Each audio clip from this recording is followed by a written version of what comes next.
Income tax news में आपका स्वागत है। चलिए डिस्कस कर लेते हैं आज की मुख्य हेडलाइंस। नए इनकम टैक्स के नोटिस इशू किए जा रहे हैं। इनकम टैक्स डिपार्टमेंट के द्वारा प्राइवेट कंपनीज को और शेयर होल्डर की डिटेल मांगी जा रही है। पेनल्टी नोटिस यदि इशू किया गया है असेसमेंट ऑर्डर के जारी हो जाने के बाद तो उसे इनवैलिड कहा जाएगा। यदि नोटिस गलत एड्रेस पे भेजा गया है इनकम टैक्स ऑफिसर के द्वारा तो भी असेसमेंट ऑर्डर इनवैलिड होगा। दोस्तों, इससे पहले कि हम मेजर हेडलाइंस को डिटेल में डिस्कस करें, आप हमारे यूट्यूब चैनल को सब्सक्राइब कर लें, क्योंकि income tax day by day बदल रहा है और इनकम टैक्स की कंप्लायंस करनी मुश्किल होती जा रही है। तो आप रेगुलर अपडेट के लिए हमारे यूट्यूब चैनल को सब्सक्राइब कर लें। आप हमें व्हाट्सएप चैनल और Telegram channel CA Satbir Singh टैक्सील पे भी सब्सक्राइब कर लें। लिंक वीडियो के डिस्क्रिप्शन में भी दिया गया है, कमेंट में पिन किया गया है, ताकि आपको इनकम टैक्स के रेगुलर अपडेट आपके मोबाइल पे ही मिलते रहें।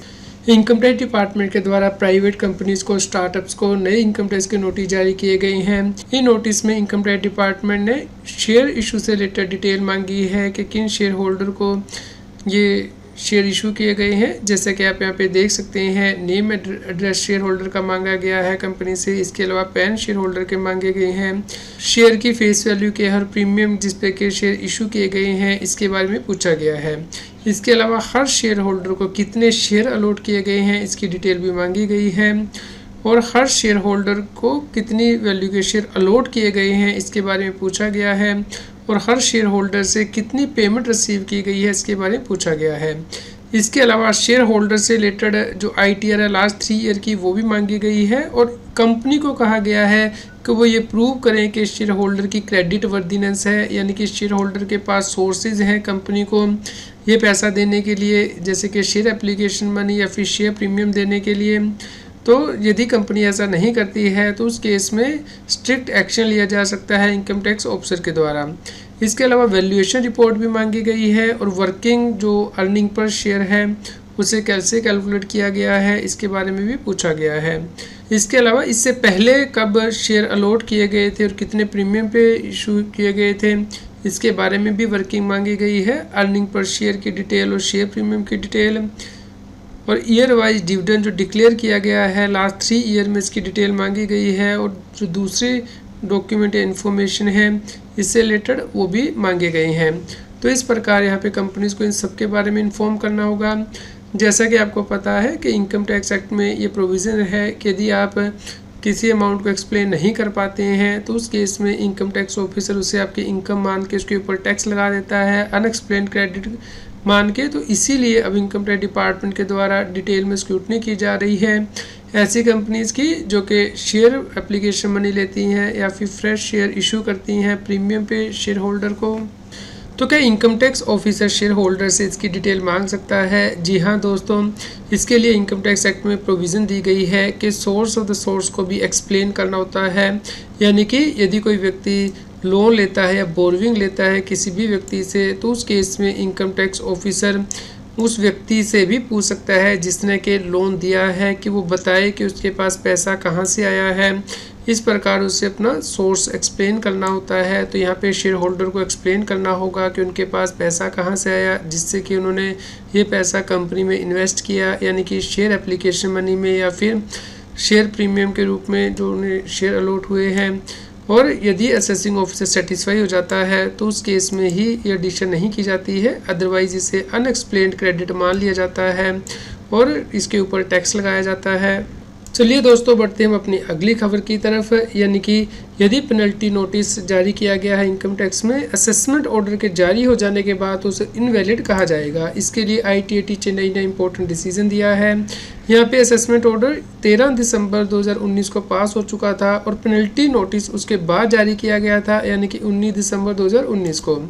इस केस में इनकम टैक्स अपीलेट ट्रिब्यूनल ने ये देखा कि इनकम टैक्स एक्ट में ये प्रोविज़न दी गई है कि यदि कोई प्रोसीडिंग पेंडिंग है तो उसके दौरान ही पेनल्टी का जो नोटिस है वो दिया जा सकता है। यहाँ पे जब असेसमेंट ऑर्डर ऑलरेडी पास कर दिया गया है 13 दिसंबर को, तो उसके बाद पेनल्टी नोटिस जारी किया गया है, यानी कि 19 दिसंबर को। इस प्रकार ये जो नोटिस जारी किया गया पेनल्टी का वो वैलिड नहीं कहा जा सकता है इनकम टैक्स एक्ट के अंतर्गत। तो ये बहुत इंपॉर्टेंट डिसीजन है। जब भी कोई असेसमेंट ऑर्डर आपको मिलता है आप चेक कीजिए कि उसका जो पेनल्टी नोटिस है वो भी उससे पहले का या उस दौरान का हो। यदि उसके बाद मिलेगा तो उसे वैलिड नहीं कहा जा सकता, आप उसे चैलेंज कर सकते हैं। एक और महत्वपूर्ण खबर है इनकम टैक्स में कि यदि इनकम टैक्स का नोटिस गलत एड्रेस पे भेजा जाएगा तो उस केस में जो असेसमेंट ऑर्डर पास होगा वो भी वैलिड नहीं कहा जा सकता है। केस के इफेक्ट इस प्रकार है, टैक्स पेयर को इनकम टैक्स का नोटिस ओल्ड एड्रेस पे भेजा गया यानी कि पुराने एड्रेस पे, जबकि टैक्स पेयर ने ऑलरेडी नया एड्रेस इनकम टैक्स ऑफिसर को बता दिया था और जब इनकम टैक्स की असेसमेंट हो रही थी उस वक्त भी एसएससी के चार्टर अकाउंटेंट ने ये मेंशन कर दिया था कि आपने जो नोटिस भेजा है वो पुराने एड्रेस पे भेजा है जबकि कंपनी का एड्रेस चेंज हो चुका है। इस केस में इनकम टैक्स डिपार्टमेंट का कहना था कि कंपनी का जो चार्टर अकाउंटेंट है वो ऑलरेडी प्रोसीडिंग में अपीयर हो चुका है, इसलिए अब ये नहीं कहा जा सकता है कि नोटिस इनवैलिड है। तो इस केस में दिल्ली हाई कोर्ट ने कहा कि एसएससी ने ऑलरेडी ऑब्जेक्ट कर दिया था कि जो नोटिस है वो ओल्ड एड्रेस पे डिलीवर किया गया है जबकि कंपनी का एड्रेस चेंज हो चुका है और जो उसने नई इनकम टैक्स रिटर्न फाइल की हैं उसमें भी नया एड्रेस ही डाला है। इसके अलावा मिनिस्ट्री ऑफ कॉर्पोरेट अफेयर की जो वेबसाइट है उस पर भी नया एड्रेस है। इस प्रकार जो नोटिस जारी किया गया है वो ओल्ड एड्रेस पे जारी किया गया है, गलत एड्रेस पे, इसलिए जो एसएससी है वो टाइमली इनकम टैक्स की कॉम्प्लायंस नहीं कर पाया है। इस प्रकार जो असेसमेंट ऑर्डर पास किया गया है वो भी वैलिड नहीं है। तो इस प्रकार दोस्तों जब भी आपका कोई एड्रेस चेंज होता है तो आपको इंश्योर करना है कि आप इमीडिएटली उसे इनकम टैक्स डिपार्टमेंट के नोटिस में ले आएँ, उसे ईमेल कर दें या फिर इनकम टैक्स डिपार्टमेंट के काउंटर पे जाके इन्फॉर्म कर दें अपने असेसिंग ऑफिसर को कि आपका एड्रेस चेंज हो चुका है। यदि उसके बाद कार्रवाई पुराने एड्रेस पे की जाएगी तो वो वैलिड नहीं कही जा सकती है, इसलिए आपको प्रॉपर रिकॉर्ड रखने हैं कि आपने नया एड्रेस इनकम टैक्स ऑफिसर को कम्युनिकेट कर दिया था तो उसके बाद यदि कार्रवाई पुराने एड्रेस पे की जाती है वो वैलिड नहीं कही जाएगी। दोस्तों 1 सितंबर 24 से इनकम टैक्स एक्ट के अंतर्गत नोटिस जारी करने की टाइम लिमिट को चेंज कर दिया गया है। अब यदि आपकी इनकम 50 लाख से कम है तो 3 साल के अंदर कभी भी नोटिस जारी किया जा सकता है असेसमेंट ईयर के ख़त्म होने के बाद, और यदि आपकी इनकम 50 लाख या फिर उससे ज़्यादा है तो उस केस में 5 साल के अंदर कभी भी नोटिस जारी किया जा सकता है असेसमेंट ईयर के ख़त्म हो जाने के बाद। जैसे कि असेसमेंट ईयर 23-24 में मान लीजिए आपकी इनकम 15 लाख रुपए स्केप हो गई है टैक्स से, तो असेसमेंट ईयर हुआ 24-25, तो यहाँ 3 साल बनते 31/3/2028 तक आपको कभी भी नोटिस जारी किया जा सकता है इनकम टैक्स डिपार्टमेंट के द्वारा। और मान लीजिए आपकी इनकम 50 लाख से ज़्यादा है तो आपको नोटिस 31/3/2030 तक कभी भी आ सकता है असेसमेंट ईयर 24-25 का। आज की न्यूज़ से आपको नया क्या सीखने को मिला इसके बारे में हमें कमेंट करके बताएं। कृपया लाइक करें और शेयर करें ताकि सभी लोगों तक ये जानकारी पहुंच पाए और वो इनकम टैक्स की कॉम्प्लायंस कर पाएं। रेगुलर टैक्स अपडेट के लिए इस चैनल को सब्सक्राइब करें। आप हमें Telegram app CA Satbir Singh टैक्सील पर ज्वाइन कर सकते हैं ताकि आप GST और इनकम टैक्स के रेगुलर अपडेट अपने मोबाइल पर ही प्राप्त कर सकें।